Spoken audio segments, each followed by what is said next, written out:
It is second knowledge to us. We can answer any question on a dime, but no one is really dedicating the time to the younger generation. So what we're seeing then is you're having a bunch of females that are ill-equipped to be CEOs, to run their company, to feel empowered. That is what we're really trying to do. Let's instill good habits. Let's get them invested younger. Let's get them involved. And then when they're in their 60s, they've already been retired for 10 years because they did all the work up front. And it might not make us any money, but it is our way of contributing. Welcome to the Active Advisor Podcast, brought to you by Harbor Capital. Join us as we learn from pros who have helped thousands of investors live better lives. I'm Bryan Moore, and I'll be chatting with some of the brightest minds in the financial advisory business, bringing you insights on practice management and investment research that works for advisors and their clients. Joining me today on this episode of the Active Advisor Podcast is Madison Broyles, Executive Vice President at Astra Wealth Management. With over a decade of experience in wealth management, Madison specializes in serving ultra-high net worth clients by providing a seamless and stress-free financial experience. That said, her dedication to building strong relationships, coupled with her expertise in financial planning, has served her throughout her career, making her a trusted advisor to business owners, female executives, and multi-generational families. Outside of her professional life, Madison is also an avid tennis player, a committed volunteer, and a passionate traveler. Without further ado, welcome, Madison. Thank you so much for joining us today. Thank you, Bryan. I am happy to be here. Sounds like you got a lot going on at Astra from our previous conversations that I'd love to dig into. But typically here on the Active Advisor, I love to get the conversation started by asking one question. What's the first memory that you have related to money or investing? Great question. I think it depends on who you ask. If you ask my father, he would say that my first memory of investing was on October 19th, 1987, which is also known as Black Monday. I was the ripe old age of 25 days old. He was working for E.F. Hutton at the time as a broker. And the previous Friday, all the other brokers, the other four, had decided to stand up and leave. They were going to a different wirehouse. So my father, being the loyal man that he is, decided he couldn't do it. He was going to stay and knew that Monday, chaos was going to ensue. He was going to inherit 4 other books. Clients were going to be angry. So in his mind, he thought, hey, I'll bring my newborn to act as a barrier so people can't yell at me. He had no idea, of course, that there was going to be a swift and severe market crash that wrecked the markets globally and wiped out the equivalent of 1.7 trillion in US dollars in a day. So that is what happened. He comes into the office. He said that there was a line outside the door all the way down the street. He is the only broker there. Everyone is screaming until they see me in a Moses basket, I guess, put it right on the desk, and I was sleeping. And so every person that came in felt like they had to whisper and they couldn't get too angry. So that is his opinion on it. So I guess a subconscious memory. My first memory is really when I was 15 years old and got a summer job at Sonic. That's back when you could roller skate and they gave you coin dispensers that you could wear around your waist and a fanny pack full of cash. And I loved it. So I figured 2 things out pretty quickly that actually I think correlate to what I do today, that I could make a profit. I was obsessed with tips, and I figured that if I could calculate a customer's change quickly in my mind, I could then convert it to change. And if I converted it to change, it was way higher chance of being able to keep those tips because people don't like to have a handful of change for them. So that was the first thing. I loved it. So I would just sit here and calculate, if I was your car hop, you did not get $4 back. You got 16 quarters in the hope that I got to keep those 16 quarters. That is kind of my approach. And then I realized that every time I have to go back to the same car, the tip doesn't really change. So I wanted to cut down on how many times I went to a single car. Why was I having to go back for trips? And it was because either they wanted more condiments or they needed napkins. So I just came fully stocked, had it prepared, started dishing out their change, and ended up making quite a nice profit. And that is where I realized what kind of wealth creation was. I was 15 years old and thought the sky was the limit. I was so rich, I was going to buy a house. In reality, I could really only afford a pair of jeans. But that is kind of what kickstarted my whole obsession with wealth creation and always looking for that next way to improve. Very interesting story. That is the best one I think I've heard. And I do like growing up in that area. I do fondly remember Sonic in the days of the car hops. I think people drop more platters today of food than they did when they were on roller skates, oddly enough. 100%. And I was not in the kitchen by any means. I was a cashier and it was fantastic. Lowell, Arkansas. That's absolutely is still amazing. I still can't get that image out of my head because I vividly remember those growing up. One of the things I'd like to talk to you about is it's no secret that women are unfortunately a minority in the financial advisory space. I'd love to hear what challenges you faced in your professional journey and how you've helped overcome those. Unfortunately, I have faced many challenges throughout my entire career. Really hasn't gotten better until Astra, my firm now, because I realized that to invoke change, I had to be in a position of leadership. So all my other firms, I was either the only female advisor, and then before that, I was operational staff, or I was a senior investment analyst, or I was running the wirehouse. I did every other position, but I had never until I'm here been in a position of leadership. And so I've thought a lot about the challenges I faced, and I've been able to kind of put them into two different categories. One being a misalignment of integrity and moral character. What that means is that throughout my career, every advisor I've ever worked for, there was a misalignment on the products we were giving our clients and why we were doing so. I never understood why we were selling certain products, or we were pushing proprietary products, or we were selling things based out of fear when we wouldn't have put those in our family's portfolios ourselves. So that is a huge issue I always had. And I asked a lot of questions. That was never really favorable for a lot of the advisors I worked for, because I did not understand why would we, buy a product for a client that we wouldn't put ourselves into. And then second, unfortunately, a big problem is that I am a young female in a old man's world. And so the industry has made huge strides for women. Unfortunately, it's not enough. Recently, I can tell you some horror stories. I've got some honorable mentions I can tell you about that I faced that I know my male counterparts would never even imagine going through. But I first got hired, they asked me to dye my hair for a more conservative look. I had highlights. That's all I had. One financial advisor, I call them FAs. One FA called me into his office. He said, "Hey, I know you want to be a financial advisor. You do not have what it takes, but you're great at new business development. So every new person you bring in, just go ahead and bring them to my office." I was allowed to be the client associate to the professional development program, the PMD program. So meaning I had to do all their work. I had to talk to the clients, do all the servicing, do everything, but I wasn't allowed to be in the program itself. I have been called every different name in the book, whether it was the high schooler. Once had an advisor call me Mary for over 3 years. Madison and Mary do not sound alike at all. I once shared a wall with an advisor who did not acknowledge my presence for 2 years. 2 years. And he was my age.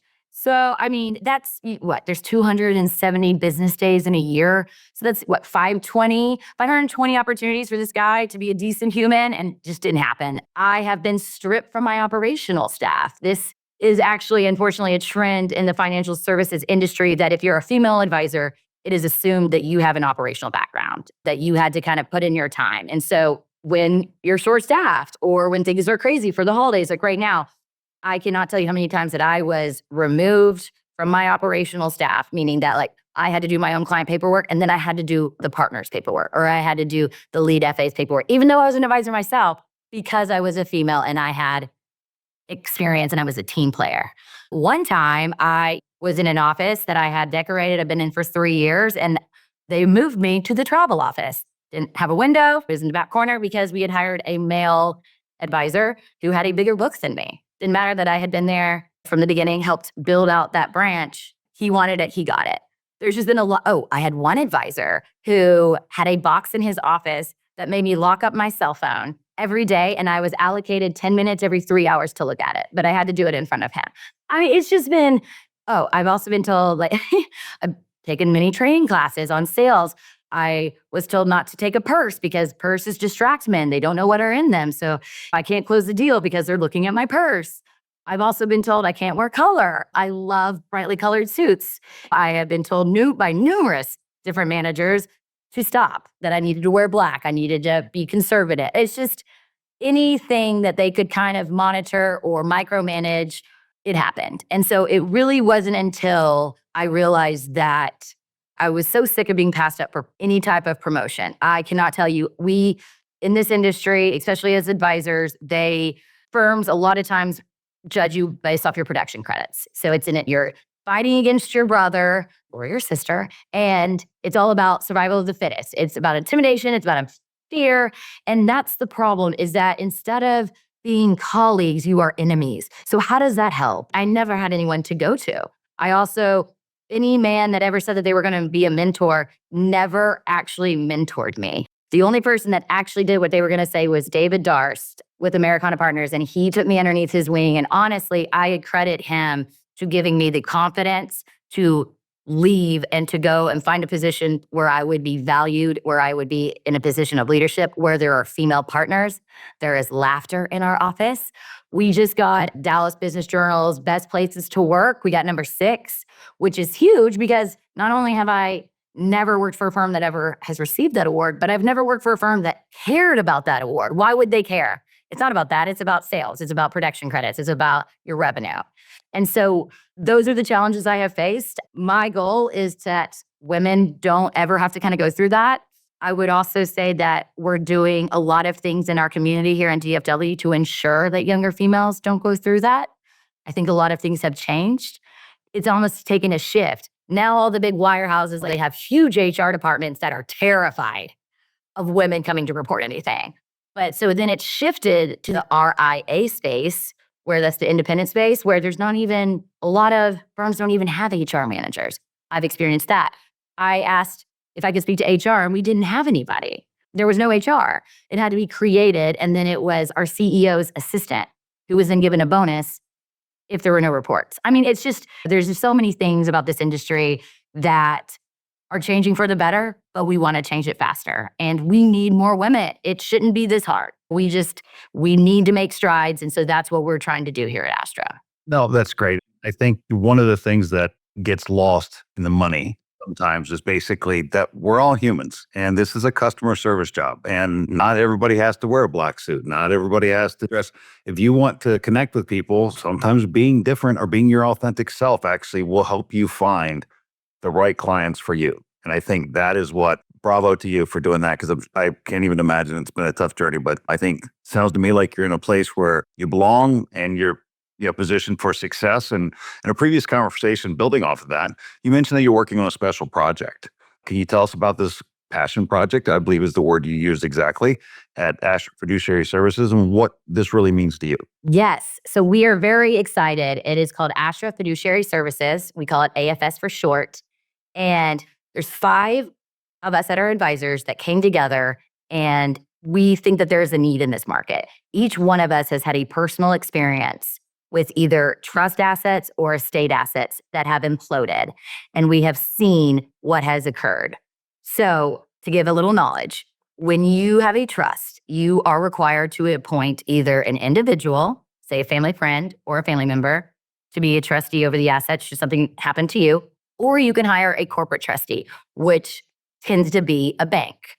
So we can go both routes. So if you assign a family member or a family friend, it can be quite burdensome. If they're not in the industry, how do they know what to do? The smart ones hire financial advisors. They don't have to, though. They can manage the assets the way that they intended to be, but very loosely. It can also be detrimental to a family or to a family friend. Let's go the other way. Okay, let's hire a corporate trustee. With corporate trustees with banks, I've always been kind of blown away by the banks that are corporate trustees, because bankers are not qualified essentially to manage assets. They're not financial advisors. They're not planners. They're not CPAs. They're not estate planners. They are bankers. So what happens when you have a corporate trustee over your trust assets is that they are very rigid. They follow the corporate bylaws to a T. There is absolutely no flexibility, when in reality, there is flexibility. They also tend not to understand kind of how the way that the accounts work. Distributions are very difficult. It's a process. So what we have decided to do is, why don't we cut all of this out and let's make advisors corporate trustees? Why aren't they doing it already? Great question. So it actually turns out you have to park your Series 7. And a lot of advisors don't want to do that. So you can be hired by a corporate trustee or you can be hired by an individual to manage trust assets, but you cannot custody them yourself. Meaning you cannot go in there, create the trust, do the docs, go to the IRS, get the tax identification number. You cannot be the trustee. You cannot be managing the assets on behalf of that client. You can be the advisor, but the trustee is the client. So in our minds, what we were trying to solve is let's be advisors holding other advisors accountable. Let's be the trustees over the assets because we know what we're doing. Example is I had a 13-year-old hire me 3 months ago. Her father passed away. There was not a will. So they were going through probate. Probate is an awful experience. Most people, if they have not experienced it, they have no idea what they are in for. It is not easy and it is not fun. You have to, attorneys are involved, especially with the minor. Then you're assigned an executor. So the brother who is in his late 20s became the executor. He is in the car industry. He has no idea what to do. So he hires the first guy he looks up on the internet to be his attorney. This attorney is vastly underqualified. Assets are tied up for 2 years. The judge is not getting back involved. The attorney for the minor has never showed up. So it was a referral. The mother calls me in hysterics. We have 3 months to get the assets. Otherwise, it goes into a different type of court dealing. So in those 3 months period, I was able to locate all the assets. They were scattered all over. You had trust, or you had to sell assets. We had cars, we had a home, we had 529s, we had retirement accounts, we had investment accounts. No one had ever looked at them. No one had ever even talked about them. So we had to do the data gathering. We had to create the trust. We had to create the trust agreement. We have an attorney to do that. We had to file for the tax ID. We got the tax ID. Our custodian's Fidelity. We opened up the account. We were able to locate all the assets, divide them up equally, and then get them here. And then we were able to invest them properly, and all within a 3-month period. And I cannot tell you, the most amazing feeling was talking to the mother and to this 13-year-old who could not thank me enough because this has been a nightmare that never ended. And so they're just normal people. They had no idea it was her stepdad or her father that she wasn't really in contact with, and he died a wealthy man, and just there was no will. So what do you do? So we were able to come in and really assist her and help her. And then not only that, but I hired the financial advisor. I use Morningstar. We're using the CFA Institute backed methodology on how are we allocating these accounts? Why are we allocating an account this way? Are we sticking within the time horizon? Are we sticking within a risk tolerance? And then we are holding that advisor accountable, which is amazing because we have not seen that happen in a very long time. What we are seeing is a lot of the baby boomer generation had one guy. He was the advisor. He was the agent, insurance agent. He was the planner. He was their guy. Problem is tends to be that guy was their age. What happens if that guy drops the ball? All your eggs are in one basket. There's no checks and balances. So what we've done is we created AFS, and we are providing personalized and customized executor and trustee services. So if you ever need an individual who is qualified to manage your trust and make sure that it is pursuant to your wishes and your family's legacy, then an advisor is the way to go. And we have been able to make that avenue possible. That's amazing. I loved hearing the stories. I mean, I think that's something that definitely kind of brings it home for a lot of people listening. It's like, glad I asked. I've been in the financial business a while. Is this kind of a unique offering? I mean, it sounds like it is to me. And did you base it off of something that you saw or read, or was this really you were in your unique position? You're like, you know what? It's happened to me. I've experienced it. We need this. No, I've experienced it. It can be very difficult when your estate is not in order and the patriarch of your family passes. They can be the smartest people in the entire world. And if that estate is not locked up, it doesn't matter. I have seen where family members have to seize other family members because the insurance policy has lapsed that was going to refund the trust after they paid the estate tax. Estate tax is real. It is 40%. It goes to the government and has to be paid in a very timely manner. What happens if that insurance policy that is going to refund the tax payment isn't there and that trust is supporting every one of your siblings? You then FPOA have to start seizing assets.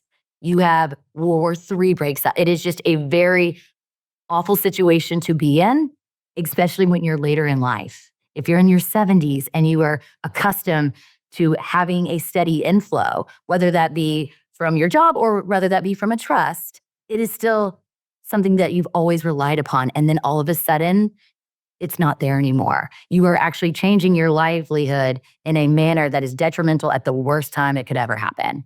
And families are ripped apart. I have seen it firsthand, and it is heartbreaking. And so that is what we are trying to solve for. We want to make sure that families are protected, because the worst thing in the world is when the second generation falls apart, because it tends to lead to the third generation. Now you have families that are broken over decades when it all could have been solved by just checking and double checking that policy, double checking your will, double checking your estate plan. It's easy to do. It only really takes a couple hours to actually really do it all. But pen to paper is what matters. And you'd be surprised by how many people do not have their estate in order. It blows our mind. I like to think of myself as a realist. I probably wouldn't be surprised, but yes, there's no doubt that the number is way more than it should be. And that's the true part and scary part at the same time. Love hearing about kind of your outlook and the way you've had your experiences. Would love to kind of shift gears here to another niche focus, which I know you have, which is serving influencers and college athletes. What are some of the unique challenges faced by these athletes, and how are you helping them? So, young athletes are something that we are very passionate about. Me particularly. I grew up in a coaching collegiate family. I'm from Northwest Arkansas. My grandfather was Frank Broyles. I watched him for my entire life until recently change student athletes' trajectories of life. He was all about education. He was a coach. He was a mentor. And he had very strong feelings about paying children, because essentially they are kids. Significant amount of money for a performance that is short-lived. So the NIL started changing the rules in 2021, and it has changed the entire landscape of collegiate sports. So what I have been working diligently on over the past couple of years is, how do we protect these students? I remember being 18. I thought I knew it all. In reality, I knew nothing. And I wasn't even being given anything. I was given a scholarship, and I was like, I am loaded. So what do we do for these children that are going and getting significant amount of sums? And when I say significant, it is to that certain individual, meaning $50,000 could change a young kid's, if he's from an impoverished area, say East Arkansas or Mississippi. You have these students that can be paid anywhere from $50,000 to even $100,000, but that's more money that their family's ever going to see. So then how do we ensure that it is in their benefit, that they're not going to blow through it, that they're not going to trust a friend to invest it for them, or worse, have a family member take it? Or what I have put together is a cohesive plan. And I have based it off of one thing that resonated with me that Warren Buffett said. He always talked about the two biggest detriments to an investor's portfolio is management fees, because it's an inverse relationship to performance. Second is the investor themselves. People panic. They pull their money out when everything's going red. That's when you should be buying, but people sell at the worst times, or they'll sell because it's a short fix. They want to go travel. They want to do something that is here and then now, when in reality, it's better spent for the long term. So how do we protect these NIL students? We have put together a financial plan based off of various products that essentially have lockups. What does that mean? That means that the money cannot be accessed for a certain amount of years. So I've been working on this extensively for a long time, and I have found an annuity product. Don't really sell a lot of annuities. This is the only one that's ever checked all my boxes, and it is based off of option hedges, and it is a 6-year lockup. All it does is it tracks the S&P 500, and it is uncapped. There is no management fee. The only thing that you are giving up is your liquidity. So it is a 6-year lockup. So I have put clients in it before. It has done really well, and it's a way to protect themselves against themselves. So then we also have incorporated life insurance. There is a way for you to structure a life insurance policy that can be used as compensation or as a retirement benefit in collegiate contracts. It is a skilled It is a technique that can be used that people are starting to do more of. It got pretty popular when Jim Harbaugh did it as a coach. He used some of his compensation that was given to him as his salary and put that into a life insurance policy where they overfunded the premiums and invested those premiums into the market, got compounded interest for years and years and years. Those are kind of products that we can do for these NIL kids. And we're talking about taking a percentage of it. We're not by any means saying we're putting all of it into these products. They're locked up. They can never access it. It's just being intentional about at least half of it. Because at the end of the day, maybe they blow through, half of it. They still have that other half that's protected and they're learning. We get them involved. We have them get on the apps. We teach them. Honestly, a lot of the students I've sat down with want to know. They're fascinated by it. I give them, a lot of times we'll give our younger clients that are family legacy clients, we give them everything for free anyway. So get the app, we get them accounts. We're just doing cash or we're just doing cash management. We'll give them an investment portfolio, but we're teaching these students on how to invest in good habits so that they know what to do when they're approached by someone that might not be in their best interest. Or if they have a family member that's asking for certain things, and be like, well, actually, you can talk to my advisor because it's already been invested. I'm sorry, you need to call them. And that's what I always say. Let me be the bad guy.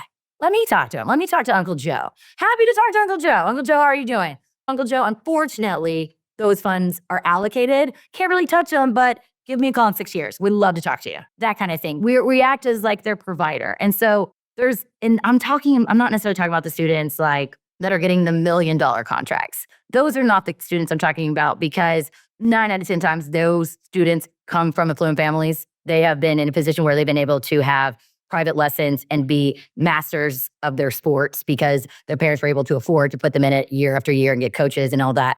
But I'm talking about the students that get anywhere between the million and below. How are we protecting those students? Because we're definitely not protecting them on the field because what's happening is there is no allegiance to your team.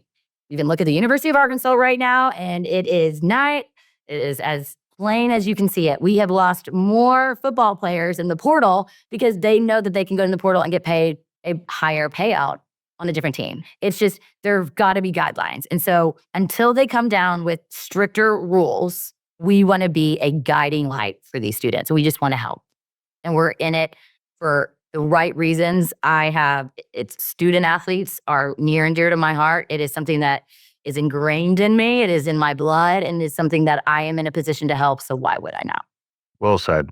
And my Sooners have been beaten up in the portal as well. So, so bad. I follow the Razorbacks. Not been a kind off season. Want to switch gears just a little bit to another group that we've talked about. Well, I'd love to kind of hear you walk us through what is the STAR? I know there's an acronym behind that, which I always love being a former military guy. And would you mind giving us kind of a quick sneak peek at what you're building for this audience? Of course, be happy to. So STAR stands for Successful Today, Almost Rich. What is happening in our industry is that advisors tend to only help those individuals who already have a net worth. If you go to Merrill Lynch or JP Morgan or Goldman Sachs, they require $250,000 in assets, or they won't talk to you. How does that help anybody? What if you don't have $250,000? You still need help. So we are creating a subscription service. It is an app, and it is essentially an advisor on call. It's like Teladoc. You can access a financial advisor and ask them questions at any time of the day. You are paying a monthly fee, you get a financial plan, and you get an advisor. So we are very excited about this because this is what we are creating for the younger generation. One avenue that we are really going down that we really want to help are influencers. You have young women, predominantly women, that are making 6 figures or more by their own companies. Are they getting their own benefits? Is it cash flow? Are they investing it? Do they have a financial plan? Do they have a will? Where are the assets going? Are they LLC? Do they have a company? There's so many questions that no one is really helping these younger generations with. So we thought that there was a huge opportunity for us to come in. Let's create an app. The younger generation does not want to come into our office and sit down with us. They want to talk to me at 9:00 at night, and they want to text me, which I'm okay with. So that is what we're creating. We are creating an app service. And to be honest, it has exceeded our expectations. I was a little nervous because I have friends that are in tech. I am of the generation where we got Instagram after college, thank goodness, but it has been wildly fascinating. The developers that we have been able to create a seamless app where you can go on and it's by clicking a button and you can upload anything you want and you do not have to have any assets. You don't have to have any assets transferred to us either. So let's say you have a 401k, it's enrollment period. You're doing it late at night because, that's the only time you have to do it. You don't know the difference between an HSA or an FSA or a 401k. So that's when you pull up your app. We have a messaging service, just 24 hours a day, and then you're sending it to an advisor. And so we are actually going to have a staff member that is going to be a night nurse, essentially. We have a staff member that is going to work nights. He is going to be available at any time to answer those questions. And so an example, the other day, my tennis pro. So she is a couple years younger than I am. She is not from the United States, but she was texting me and was showing me screenshots of what an HSA is, what is an FSA. And I was like, okay, do you have a 401k? She was like, I don't know what that is. I was like, let's scroll down. So it's just things like that. And then I was talking to another person at our tennis club and young gentleman, he was talking about his 401k. He said he was invested and he was telling me his frustrations that he wasn't getting any compounded interest and it was just sitting there. And I was very confused. What do you mean? He was just contributing. He had not actually invested the funds in his 401k for 3 years. And he works for a very prominent family in Texas. I'm like, what? So it's just an education. And I think that people in this industry take it for granted that it is second knowledge to us. We can answer any question on a dime, but no one is really dedicating the time to the younger generation. So what we're seeing then is you're having a bunch of females that are ill-equipped to be CEOs, to run their company, to feel empowered. That is what we're really trying to do. Let's instill good habits. Let's get them invested younger. Let's get them involved. And then when they're in their 60s, they've already been retired for 10 years because they did all the work up front. And it might not make us any money, but it is our way of really contributing. But not only that, what we're doing is we're hiring young advisors and we're teaching them. This is a great stepping stone onto being a full financial advisor because it's pretty much implemented for you. And then we're there in case you have any questions, but it's a great training tool within our firm where we can have our operational staff get involved. We can have any of our younger advisors feel that they are educated and they have clients. The best advisors are because they've been in the industry for a long time because you just learn as you go. But if we can kind of fast track that while also helping out these younger generations, it's a slam dunk for us. So we are very excited about it. It is an advisor on call and we will charge, I think it's $49.99, and we're there for you if you need us or if you don't. So we're really excited about it. That is absolutely amazing. It's very exciting. And we do not, and that's the thing is, I was talking to some of my girlfriends that were late 30s about their finances, and they were embarrassed to tell me that they haven't really done much because they've been embarrassed to ask. And I feel like there's a lot of guilt or almost kind of like a fear of missing out because you haven't been as knowledgeable as you should have been throughout your 20s and your 30s. And this is a platform where there's no embarrassment. It's your phone. You don't necessarily have to see the face of the advisor until you meet with them. And even then, if you don't want to see your face, you don't have to see your face. But it is a platform that is there to provide guidance and advice for whatever you need. And you do not have to have assets and they do not have to come to us. We will help you in any way we can. Okay, so far I count 2 revolutionary changes that you, the firm Astra, have done kind of to the financial landscape. Last question before we wrap. What's going to be number 3?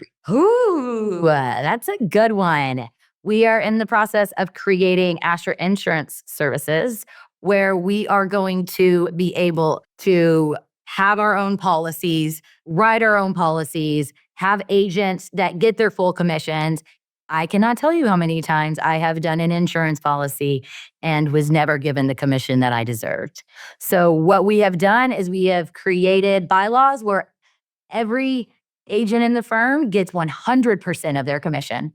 100%. And if there's a scenario where we start building so much wealth or need within AIS, then we will have maybe a certain percentage go to a staff member, but also we're doing it to our operational staff. Anybody they bring in, we are splitting it with them 50-50, even if they're not an agent.